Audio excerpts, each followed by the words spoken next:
జాతీయ ఆహార భద్రతా చట్టం, నేషనల్ ఫుడ్ సెక్యూరిటీ యాక్ట్. ఈ జాతీయ ఆహార భద్రతా చట్టం చాలా వరకు పోటీ పరీక్షల్లో దీని నుంచి మనకు బిట్లు వస్తున్నాయి కాబట్టి చాలా most important scheme national food security act అనేది పాలసీ అనేది. అయితే ఈ జాతీయ ఆహార భద్రతా చట్టానికి సంబంధించిన బిల్లు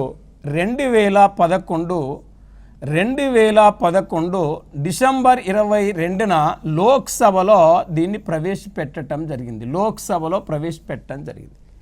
మరి 2011 డిసెంబర్ 22న లోక్సభలో ఈ బిల్లు ప్రవేశపెట్టడం జరిగింది అని చెప్తాను. ప్రవేశపెడితే 2013 జూలై 5న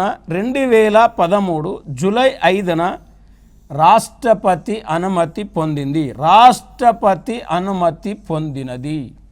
ఇది అయితే దీనిని 2013 సెప్టెంబర్ 12 నుంచి ఈ చట్టాన్ని 2013 సెప్టెంబర్ 12 నుంచి ఈ చట్టాన్ని అమలు చేస్తున్నారు.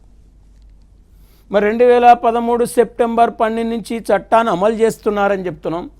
వాస్తవానికి ఈ పథకం యొక్క ఉద్దేశం ఏంటంటే గ్రామీణ ప్రాంతంలో 75% మందికి, పట్టణ ప్రాంతంలో 50% మంది ప్రజలకు ఆహార భద్రత కల్పించాలి.